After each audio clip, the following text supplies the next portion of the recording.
Fixer ses tarifs est quelque chose d'extrêmement frustrant quand on est entrepreneur et tout spécialement quand on est prestataire de service. À la fois, on sait très bien que ça devrait être quelque chose de l'ordre du rationnel, quelque chose voire même d'assez simple, et en même temps, il y a plein de doutes, plein de peurs et plein de questionnements qui viennent parasiter toute cette réflexion et on se retrouve généralement à se noyer dans un verre d'eau. Des pensées du type est-ce que je suis trop cher? Est-ce que les gens vont vraiment acheter? Est-ce que les gens ne vont pas penser que finalement je me la pète si je me mets à tel ou tel tarif? Entre rentabilité, stratégie et mindset, dans cet épisode, je vais vous apprendre exactement comment fixer vos tarifs pour que ce soit rentable pour vous, attractif pour vos clients et surtout que ce soit kiffant pour vous pour que vous puissiez parler de vos tarifs et vous vendre sans jamais avoir à rougir. Et restez bien jusqu'à la fin de cet épisode parce que je vais vous donner 3 stratégies pour augmenter la valeur perçue de vos offres, vous rendre plus attractif et surtout vous aider à vendre avec plus de facilité. Pour commencer cet épisode de podcast, il faut bien comprendre ce qui fait qu'un client va vous dire oui. Qu'est-ce qui fait qu'un client va signer? Et là, je vous invite à vous poser la question,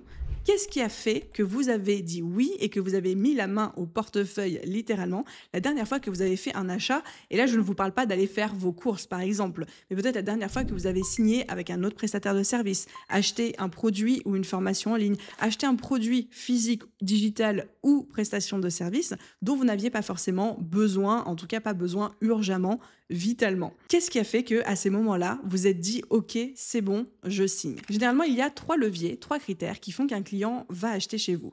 Évidemment, pour votre offre, vous n'avez pas besoin de remplir ces 3 critères. D'ailleurs, c'est même quasiment impossible, mais l'idée est ici d'identifier sur quels critères ou quel levier vous allez pouvoir jouer le plus. Le premier levier, qui est le levier le plus courant et le plus logique, c'est que la valeur perçue de l'offre, de la prestation, du produit, etc., est supérieure ou égale au prix annoncé.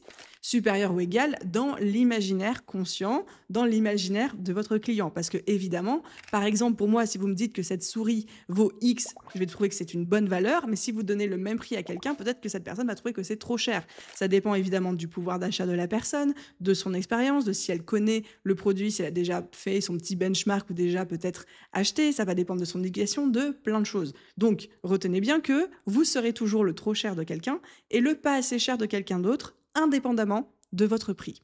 Donc, premier critère qui fait qu'un client achète, c'est que quand pour ce client, la valeur perçue de votre offre est supérieure ou égale au prix que vous avez fixé.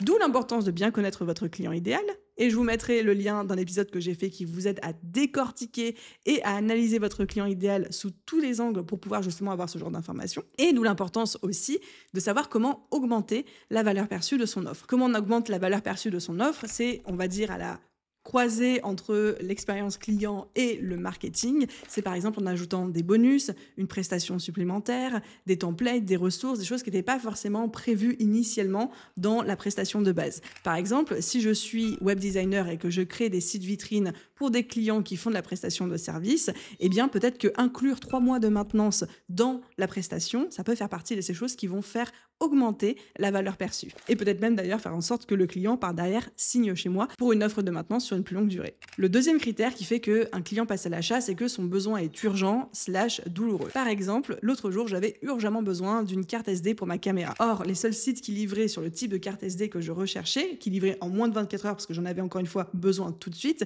c'était beaucoup plus cher. Est-ce que je suis quand même passée à l'action? Bien sûr que oui. Donc plus le besoin est urgent ou alors plus le besoin est douloureux, c'est-à-dire que la personne, votre client, a besoin de le résoudre tout de suite, plus ça va déclencher facilement l'achat. Alors évidemment, parce que je sais que beaucoup d'entre vous sont dans le soin, dans le care, dans l'accompagnement, voire même parfois dans la santé, je ne vous dis pas qu'il faut jouer sur la douleur physique ou mentale des gens pour pouvoir mieux vendre ou pour pouvoir se tarifer plus cher. L'idée, c'est juste de comprendre que quand chez votre client le besoin est urgent et ou douloureux, il va passer à l'action beaucoup plus facilement. Un autre exemple que je pourrais vous donner, c'est que récemment, je me suis retrouvée dans une période où j'étais très challengée d'un point de vue mindset. Je sentais que j'avais besoin de passer des caps, des paliers, j'avais envie de travailler sur mon leadership, sur moi, sur mon identité à plein d'égards, sur plein d'aspects différents.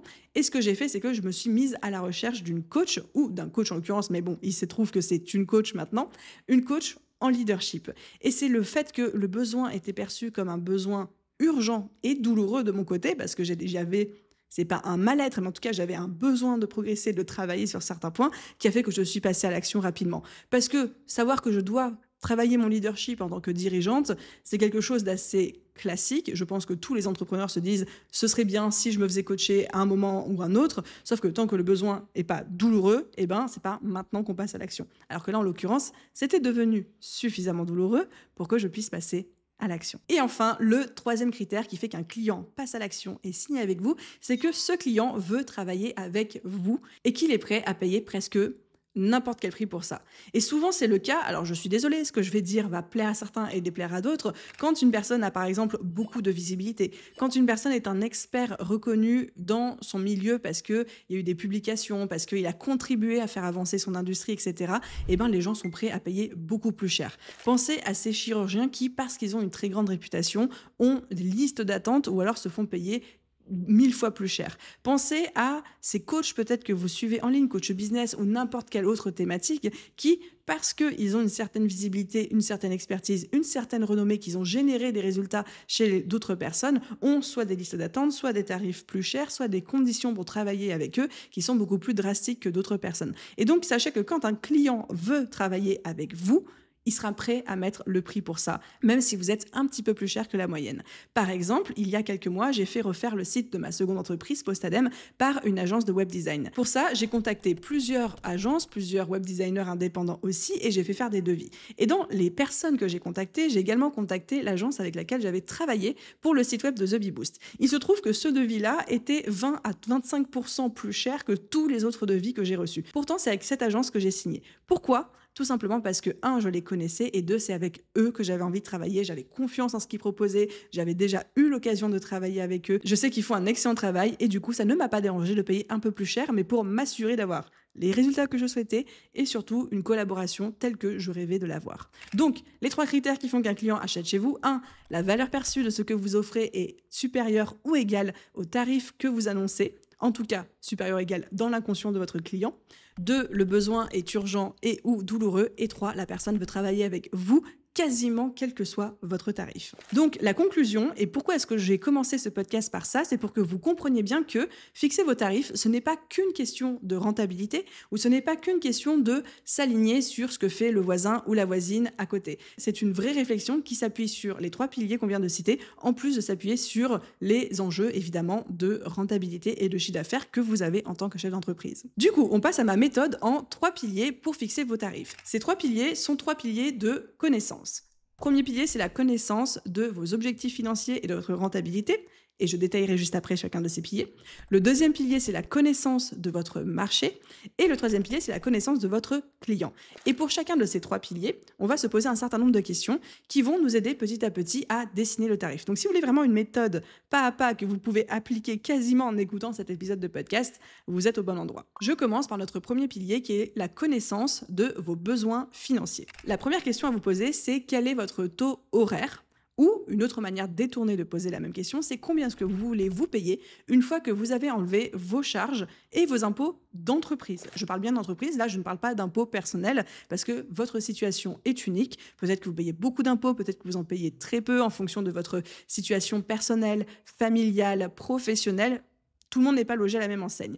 Mais l'idée, c'est de raisonner à l'échelle de votre entreprise. Combien est-ce que vous voulez qu'il vous reste à la fin du mois ou combien est-ce que vous voulez vous verser une fois que vous avez enlevé vos charges, vos impôts, vos frais si vous avez des dépenses, potentiellement une partie que vous mettez de côté pour constituer une trésorerie, un matelas de sécurité, bref, combien est-ce que vous voulez qu'il vous reste à la fin du mois. Et ça déjà, ça va vous donner une première base de tarifs. La question paraît très simple, mais vous n'imaginez pas le nombre d'entrepreneurs qui se fixent des tarifs de manière complètement subjective et arbitraire sans même se poser la question de est-ce qu'à la fin, je vais avoir assez pour me payer moi. Et bien souvent, la réponse est non. D'ailleurs, dans la BSB Academy, mon gros programme d'accompagnement de business, c'est un des premiers exercices que je fais, c'est pour le nombre d'euros que tu veux gagner par mois, combien est-ce que de prestations tu dois vendre chaque mois? Ah bon, ça te paraît pas réaliste? Ah, dans ce cas-là, on va avoir un problème et il va falloir qu'on parle de tarifs. Deuxième question à vous poser, toujours dans ce premier pilier de connaissance de vos objectifs financiers, c'est de quel est votre objectif de chiffre d'affaires pour cette année?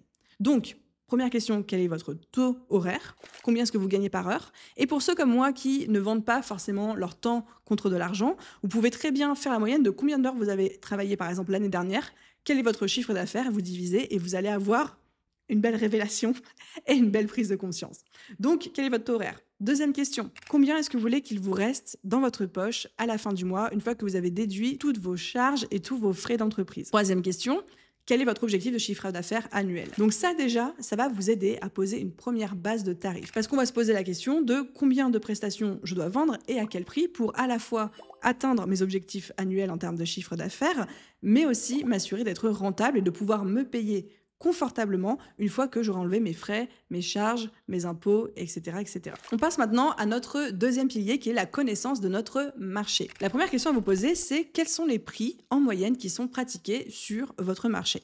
Quels sont les prix qui sont pratiqués par vos concurrents / collègues, vous appelez ça comme vous voulez, mais juste pour avoir un premier aperçu. Deuxième question à vous poser, c'est quelles sont les stratégies de pricing que ces personnes pratiquent aussi? Est-ce qu'ils font plutôt du forfait? Est-ce qu'ils vendent leur temps contre de l'argent sur la base d'un taux journalier ou d'un taux horaire? Est-ce que au contraire c'est un système d'abonnement? Est-ce que c'est un système au pourcentage du résultat? On ne sait pas. L'idée c'est juste de faire un benchmark de votre marché et de vous demander combien se tarifent vos concurrents / collègues et quelle est leur stratégie de pricing. Et je sais que certains d'entre vous disent bah oui mais moi je sais pas, mes concurrents n'affichent pas leurs tarifs sur internet. Demandez à ChatGPT, faites des recherches sur Google, allez fouiller sur leurs réseaux sociaux, il y a toujours des moments où il y a des petits indices qui commencent à popper. Donc peut-être qu'il y a une ou deux personnes qui effectivement n'affichent pas leurs tarifs, mais il y a fort à parier que vous allez pouvoir trouver certaines personnes qui le font quand même. Demandez autour de vous, posez la question à des personnes qui potentiellement ont fait appel à quelqu'un de cette profession et pourraient vous donner le montant du devis. Faites votre travail d'enquête, jouez les ninjas pour aller récolter un peu d'informations. L'idée, c'est pas d'avoir un benchmark de 15 000 prestataires dans votre industrie et de pouvoir faire la moyenne de tout ça, mais juste de pouvoir vous faire une première idée avec 1, 2, 3, 4, peut-être 5 personnes qui font le même métier que vous. Deuxième question que vous allez ensuite vous poser par rapport à cette connaissance de votre marché, c'est OK, vous savez à peu près comment se price, comment se tarifent vos collègues concurrents. Comment est-ce que vous voulez vous positionner par rapport à ça? Parce qu'il faut bien comprendre que fixer un tarif, oui, il y a une question de logique et de rentabilité, on en a déjà parlé, mais il y a aussi une question de positionnement marketing et stratégique. Qu'est-ce que j'entends par là? Si je vous montre cette tasse avec ce thé à l'intérieur, je vous la montre une première fois, je vous présente, oui, ok, c'est une tisane, c'est 3 € la tisane dans un restaurant. Vous allez me dire, ok, très bien. Ensuite, je vous montre exactement la même tasse, la même tisane, la même couleur. En tout point, elle est identique, mais là, je vous dis, c'est 25 € la tasse de tisane. Automatiquement, dans votre tête, vous allez vous dire, la tasse à 25 €, soit c'est une meilleure tisane, soit il y a des bienfaits que j'ignore, soit je suis dans un hôtel de luxe, dans un endroit de prestige qui justifie que je paye 25 € ma tisane. Mais il y aura quelque chose qui va faire que cette tisane aura plus de valeur, en tout cas plus de valeur perçue à mes yeux. Et donc, on voit bien que je vous montre 2 fois exactement la même chose, mais que parce que le prix annoncé est différent, alors vous allez en déduire automatiquement dans votre tête qu'il y a plus de valeur sur la chose qui est plus chère. Et c'est aussi un petit peu la stratégie que j'appelle et que j'enseigne au sein de la BSB, qui s'appelle la stratégie de Lidl, Carrefour, Monoprix. Vous connaissez certainement ces 3 grandes chaînes de supermarchés en France. On a Lidl.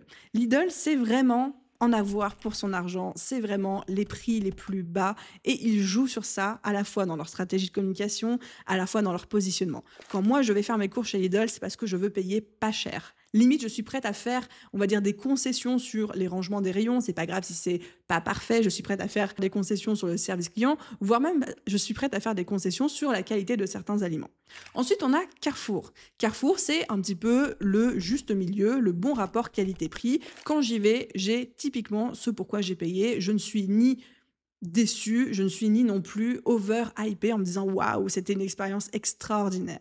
Et ensuite, au-dessus de ça, on a Monoprix. Monoprix, c'est un petit peu le haut de gamme, c'est un petit peu le premium, entre gros guillemets, des supermarchés. Quand je vais chez Monoprix, je sais que je vais mettre la main au portefeuille et que ça va me coûter cher. Par contre, je vois qu'il y a plein de choses qui sont mises en place pour l'expérience client à l'intérieur du magasin, le service client par derrière, les caisses rapides, la qualité des aliments, où je sais que quel que soit l'aliment que je prends, ça va être bon. Bref, je ne serai jamais déçue. Je sais que je paye un petit peu plus cher que dans les autres supermarchés, mais je sais que je paye aussi pour le service et pour la qualité. Et donc, on a ces 3 magasins, Lidl, Carrefour et Monoprix, qui illustrent 3 positionnements différents et qui eux-mêmes, dans leur communication, jouent sur ça. La question que j'ai envie de vous poser par rapport à votre marché et votre industrie, c'est est-ce que vous êtes un Lidl, un Carrefour ou un Monoprix? Sachant qu'il n'y a aucune bonne ni aucune mauvaise réponse là-dedans. Par exemple, moi, avec The Baby Boost, j'estime que je suis entre le Lidl et le Carrefour. Parce que comparé à mes collègues slash concurrents, je ne suis pas chère. Je ne suis pas chère. Quand vous prenez mes formations, quand vous prenez mes produits, quand vous prenez la quantité de contenu gratuit que je fournis, d'outils gratuits que je fournis, je ne suis pas chère. Je ne propose pas des offres à 3 000, 5 000 ou 10 000 euros et c'est complètement OK. Et même dans mon branding, dans mon positionnement, dans ma manière de parler avec vous, oui, c'est qualitatif, bien sûr, mais je ne joue absolument pas sur un aspect premium, élitiste, luxueux ou autre. Au contraire, je suis plutôt dans quelque chose de très accessible. Donc, on va dire que je me situerai entre le Lidl et le Carrefour et c'est très bien. Et j'arrive très très bien à en vivre, tout simplement parce que je joue plutôt sur la masse et le nombre de ventes que je fais par année, plutôt que de jouer par le fait d'avoir très peu de clients, mais à un prix très cher. Donc, je vous donnais cet exemple pour vous dire que se dire qu'on est un Lidl ou se dire qu'on est un Carrefour, ce n'est pas une mauvaise chose. Tout le monde n'a pas vocation à être un Monoprix. Parce que quand on dit « je suis un Monoprix, je vais être plus cher que les autres », et ça, ça met une petite pression de « bah oui, si on est plus cher, il faut aussi que la valeur perçue augmente et que j'adopte un positionnement, une posture, une expérience client aussi un petit peu premium. » Donc voilà, cette métaphore, c'était pour vous amener à vous poser la question. Maintenant que vous avez un benchmark de votre marché, comment voulez vous positionner par rapport à ça? Est-ce que vous êtes un Lidl? Est-ce que vous êtes un Carrefour? Ou est-ce que vous êtes un Monoprix? Et une fois que vous avez pris cette décision, qu'est-ce qui fait que cette décision est la bonne décision pour vous? Si vous vous dites « je suis un Monoprix » mais que dans vos offres, il n'y a rien qui fasse premium ou qui montre qu'il y aura une meilleure expérience, un meilleur suivi, quelque chose de plus qualitatif ou exclusif chez vous, il y a de fortes chances que ça ne fonctionne pas. Et à contrario, si vous dites « ouais, moi je vais être un Lidl, je vais être moins cher que tout le monde », mais qu'après que vous vous saignez, que vous vous épuisez à délivrer une expérience premium comme si vous étiez un Monoprix, vous allez ne pas être rentable, vous allez vous épuiser et vous allez vous dégoûter de votre métier. Donc l'idée, c'est évidemment d'aligner son positionnement et ses tarifs à ce qu'on met derrière, l'implication qu'on y met, la qualité qu'on y met, etc. J'ai été un petit peu longue, mais c'était pour que vous compreniez que le tarif qu'on se fixe, au-delà de nous faire vivre de notre activité, renvoie un message à nos clients, est un symbole de notre positionnement, du message qu'on veut renvoyer sur le marché, et surtout notre tarif communique pour nous inconsciemment, et c'est bien de le savoir pour pouvoir ensuite s'en servir dans notre stratégie. Et enfin, j'en arrive à mon troisième pilier qui est la connaissance de votre client. Comme je vous le disais en introduction, le premier levier qui va faire qu'un client achète chez vous, c'est quand la valeur perçue de votre offre est supérieure ou égale au tarif. Encore une fois, valeur perçue dans l'inconscient de votre client. Du coup, la question à vous poser, c'est mon client, quelle est la valeur perçue de la prestation que je m'apprête à lui proposer? Pas de la prestation que moi, en tant qu'entrepreneur, je vais lui fournir, mais de manière générale. Par exemple, moi, je ne vais pas dire quelle est la valeur perçue de telle offre de refonte de site internet de telle agence, mais plutôt, pour moi, c'est quoi la valeur perçue de faire une refonte de site internet, quelle que soit la personne avec laquelle je vais travailler. Et en fonction de ma valeur perçue de ça, il y a des tarifs qui vont me paraître pas chers et il y a des tarifs qui vont me paraître très chers. La connaissance de votre client idéal va vous aider à fixer des tarifs qui vont lui parler. Si vous avez l'habitude de travailler avec une cible plutôt premium, qui a un gros pouvoir d'achat, qui s'attend à un certain traitement, un certain élitisme, une certaine excellence et qualité de prestation, ils vont s'attendre inconsciemment à un certain tarif. Si à contrario, votre cible, ce sont des personnes qui ont peu ou pas de pouvoir d'achat, ou alors qui n'accordent pas énormément d'importance à la prestation qu'ils s'apprêtent à acheter chez vous, et encore une fois, quand je dis pas d'importance, ça ne veut pas dire qu'ils pensent que vous ne faites pas du bon travail, ou alors qu'ils sont dédaigneux avec vous, c'est juste que pour eux, dans leur système de valeurs, ce que vous proposez, c'est pas une urgence, c'est pas un besoin chez eux. Si je dois vous citer un exemple très parlant, personnellement, quand je vais au resto, je demande toujours pour boire une carafe d'eau. Il y a des personnes qui ne peuvent pas boire une carafe d'eau, qui vont demander de l'eau filtrée, qui vont demander de l'eau en bouteille et qui vont être prêts à mettre le prix là-dessus. Alors que si moi, on me propose de l'eau autrement que gratuite quand je suis au restaurant, ça va m'embêter parce que dans mon système de valeurs, je n'ai pas besoin ou je ne vois pas, on va dire, l'avantage à payer plus cher pour de l'eau filtrée ou de l'eau en bouteille. Je ne sais pas si mon exemple était bancal ou très parlant, mais tout ça pour vous dire que en fonction de votre client idéal, en fonction de à qui vous adressez, qui est votre audience, qui est votre cible, et ben dans son système de croyance, elle va accorder une certaine valeur au type global large de prestations que vous proposez. Donc ça, c'est bien d'en avoir conscience et c'est bien aussi de connaître son marché pour ça. La deuxième question qu'on va se poser sur la connaissance de votre client, c'est quel est le niveau d'urgence ou de douleur de votre client par rapport à votre prestation. Et là, on arrive sur ce fameux schéma que vous connaissez certainement déjà. On a 3 cercles qui, on va dire, s'imbriquent ensemble. Le premier qui veut dire pas cher, le deuxième qui veut dire rapide et le troisième qui dit de qualité. Et en fait, l'idée, c'est de se dire on ne peut avoir que 2 critères sur les 3. Soit c'est rapide et pas cher, mais dans ce cas, c'est pas de bonne qualité. Soit c'est rapide et de qualité, mais dans ce cas-là, c'est cher. Soit c'est de qualité et pas cher, mais dans ce cas-là, c'est lent. Et vous ne pouvez pas fournir les trois en même temps, ça n'existe pas. Sinon, ça veut dire que vous n'êtes pas rentable, que vous vous faites avoir et que vous allez vous épuiser. Et l'idée, là, c'est de vous demander, ok, moi, quelles sont les cases que je coche? Est-ce que c'est rapide, pas cher, ou rapide de qualité, ou alors pas cher de qualité? Bref, de faire un peu votre sauce et de pouvoir ajuster vos tarifs en fonction de ça. Et donc, l'idée, vous, en analysant ce schéma, c'est de vous demander quel est le degré d'urgence de mon client ou quel est le degré d'importance et de douleur de mon client, et ça va influencer évidemment sur votre tarif à la hausse ou à la baisse. Deux exemples pour illustrer ça. Le premier exemple, c'est une coachée que j'accompagnais en individuel il y a quelques années de ça, qui était créatrice de site internet, donc web designer. On travaillait sur ses offres, on travaillait sur ses tarifs, et à un moment on est arrivé sur une offre qu'on a trouvée très cool, qui n'existait quasiment pas sur le marché à l'époque, qui était de pouvoir promettre un site internet designé en un jour, parce qu'elle allait se construire, elle, en back-end, une série de templates où elle allait se pré-mâcher le travail, et ensuite, en moins d'une journée, elle pouvait personnaliser à l'extrême ces templates et délivrer un site internet à son client ou à sa cliente.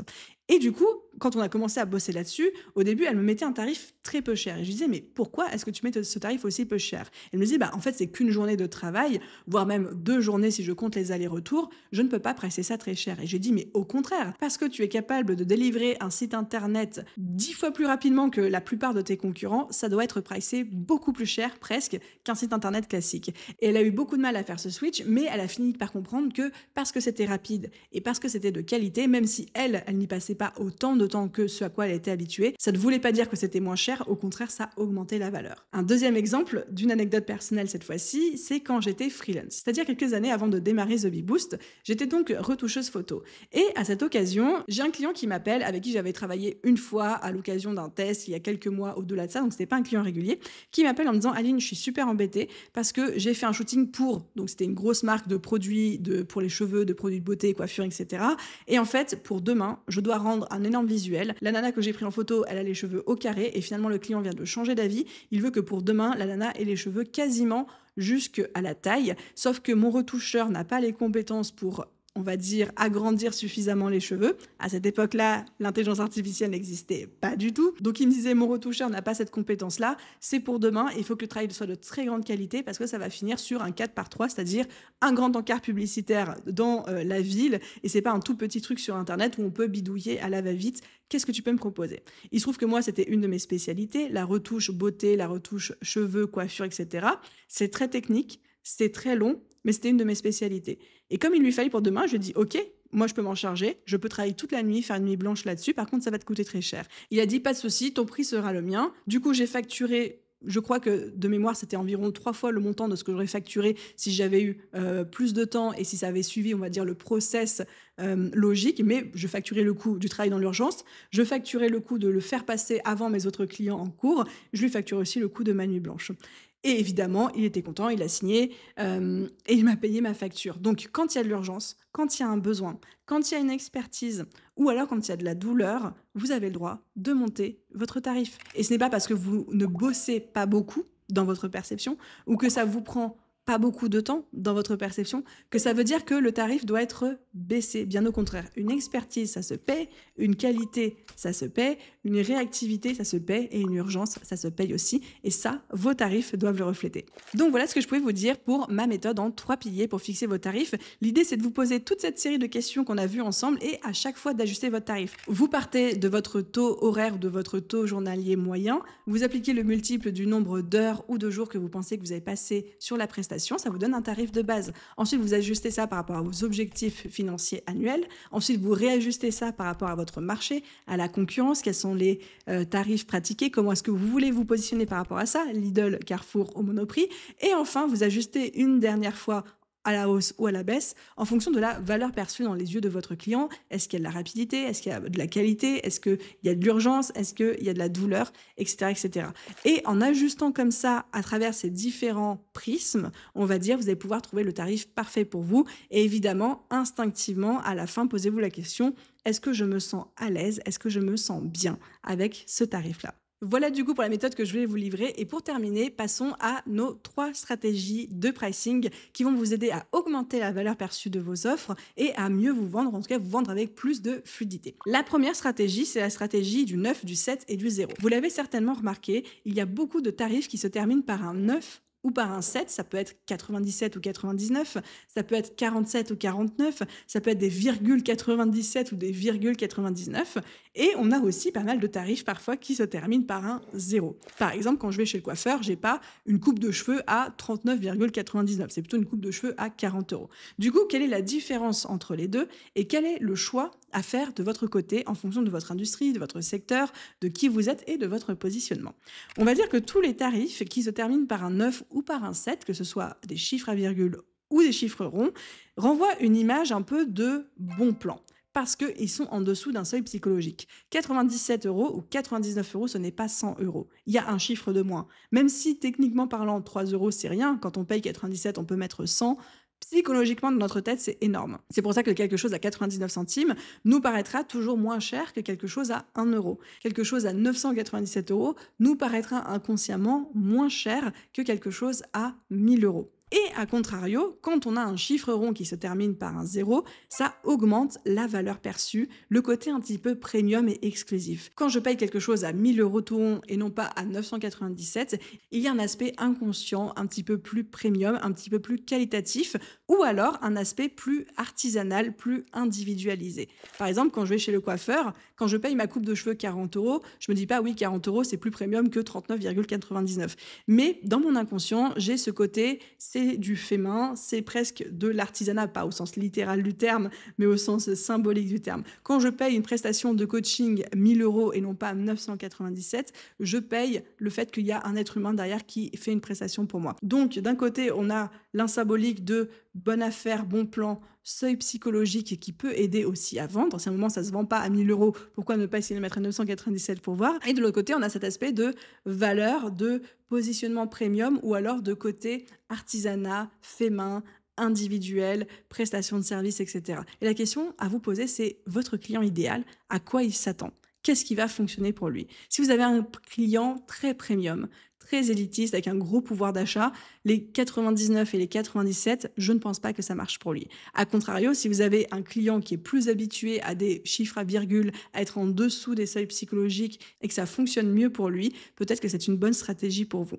À décider en fonction de votre business, de votre positionnement, de votre client idéal, mais aussi de vos offres. Vous pouvez très bien avoir des offres peu chères, par exemple une petite formation, ou alors des templates que vous vendez, et là, utiliser la stratégie du 9 et du 7. Et de l'autre côté, des offres de prestation de services d'accompagnement plus premium, où là, vous faites le choix d'avoir un tarif qui se termine par un 0. La deuxième stratégie de pricing dont je voulais vous parler, c'est la stratégie des bonus pour augmenter la valeur perçue. On a parlé dans cet épisode en fil rouge de l'importance d'augmenter la valeur perçue de votre offre sans pour autant mettre plus de temps vous-même ou plus d'investissement vous-même afin que le client se dise « Ah ouais, franchement, c'est trop bien, pour ce prix-là, j'ai tout ça, ça fait que j'ai envie de signer ». La stratégie la plus connue et pourtant je trouve la plus sous-estimée et sous-utilisée chez les prestataires de services, c'est le fait de rajouter des bonus dans vos prestations. Je te livre un site internet, pas de souci, et en plus, je t'offre 3 mois de maintenance. Je te livre une séance de coaching et en plus, je t'offre un espace où on va pouvoir changer ou alors un accès à mon WhatsApp privé pour que tu puisses m'envoyer des messages jour ouvré de 8h à 18h. Je te livre une séance de massage et à la sortie, je t'offre un produit de beauté. Bref, essayez de vous poser la question, quels sont les bonus que vous pourriez ajouter à vos offres les plus premium et les plus chères pour augmenter leur valeur perçue et faire que votre client va passer plus facilement à l'achat. Est-ce que c'est nécessaire d'utiliser cette stratégie pour des petites offres, des choses qui ne sont pas chères? Non, je ne pense pas, sauf rares exceptions avec une stratégie marketing assez poussée derrière. Mais de base, c'est plutôt quelque chose que je vous encourage à utiliser sur vos offres les plus chères. Et enfin, on passe à ma troisième stratégie de pricing qui est tout aussi efficace, c'est la stratégie du tiers prix. Elle consiste, pour une même prestation, à proposer 3 tarifs différents avec évidemment 3 valeurs ajoutées différentes. Pourquoi? Parce que lorsqu'on a une seule prestation un peu premium, la question que se pose inconsciemment en termes de psychologie de vente votre futur client, c'est est-ce que j'achète ou est-ce que je n'achète pas? Alors que quand on lui propose 3 options, la question n'est plus est-ce que j'achète ou pas, la question c'est quelle est la meilleure option pour moi. Et donc il a été prouvé en termes de neuromarketing et de psychologie de vente que proposer 3 tarifs différents pour une prestation augmentait le nombre d'achats, le passage à l'action. Pour illustrer ça avec un exemple, quand j'étais coach business, ce que je faisais, c'est que j'avais évidemment mon taux horaire à la séance, mais j'avais créé 3 offres différentes, 3 packages différents, un package de 3 séances, un package de 8 séances et un package de 20 séances. Évidemment, le package de 20 séances, je ne voulais pas forcément le vendre, c'est beaucoup, il était très cher, mais il était là que pour, valoriser les 2 premiers packages qui du coup paraissaient beaucoup moins chers en comparaison, et surtout donner le choix de se dire, ok, est-ce que j'ai besoin de 3 séances, de 8 ou de 20? Et évidemment, dans le package de 8 séances qui était celui que je voulais vendre, et donc celui qu'on veut vendre, c'est toujours celui qu'on met au milieu, je mettais plein de bonus pour augmenter la valeur perçue par rapport au package de 3 séances qui était un petit peu solo, il n'y avait que ça, tout en ayant un prix qui, comparé au package de 20 séances, paraissait quand même beaucoup plus faible et donc avec un meilleur rapport qualité-prix dans l'inconscient de mon client. Donc voilà pour nos 3 stratégies de pricing. La première, terminer son tarif par un 9, un 7 ou un 0. La seconde, ajouter des bonus, ajouter des choses en plus pour augmenter la valeur perçue aux yeux de votre client. Et la troisième, pratiquer le tiers prix pour que la question ne soit plus est-ce que j'achète, mais plutôt qu'est-ce que j'achète? Et j'ai une toute dernière chose pour vous. Si vous aimez ce genre d'épisode très actionnable, il y a 10 jours, j'ai ouvert ma communauté à destination de tous les entrepreneurs qui souhaitent développer un business rentable, vivre de leur activité et kiffer leur aventure entrepreneuriale. C'est une communauté dans laquelle je suis en live une fois par mois pour répondre à toutes vos questions, une communauté dans laquelle vous pouvez retrouver d'autres entrepreneurs, trouver vos futurs clients, futurs prestataires ou même futures collaborations/partenariats, et une communauté dans laquelle je crée également beaucoup de ressources comme par exemple des templates d'organisation, des checklists, des prompts pour utiliser ChatGPT et l'intelligence artificielle. Bref, c'est la communauté dont vous avez besoin si vous avez envie de développer votre business, mais que vous trouvez qu'il y a beaucoup trop de brouhaha en ligne avec tout le monde qui dit tout et son contraire et que vous ne savez plus par où commencer, ni quelles sont les stratégies qui marcheront vraiment pour vous. Cette communauté, elle s'appelle Vibe et j'ai voulu la rendre la plus accessible possible à tous les entrepreneurs qui n'arrivent pas encore à vivre de leur activité, n'ont pas encore les finances pour se payer un coaching business ou une grosse formation de business. Et c'est pour ça que j'ai fixé son tarif à 5 € par mois, sans engagement. Vous pouvez venir un mois, repartir ensuite. Bref, vous faites ce que vous voulez. 5 € par mois sans engagement. Si ça vous parle, si le type de contenu que je délivre vous plaît et que vous en voulez encore plus, cette communauté est faite pour vous. Je vous mets le lien évidemment en description et j'ai hâte de vous retrouver de l'autre côté. Merci à tous d'être restés jusqu'au bout de cet épisode. Je vous souhaite à tous une merveilleuse journée, soirée, après-midi, nuit, où que vous soyez. Et je vous dis à très vite dans un prochain épisode. Bye tout le monde!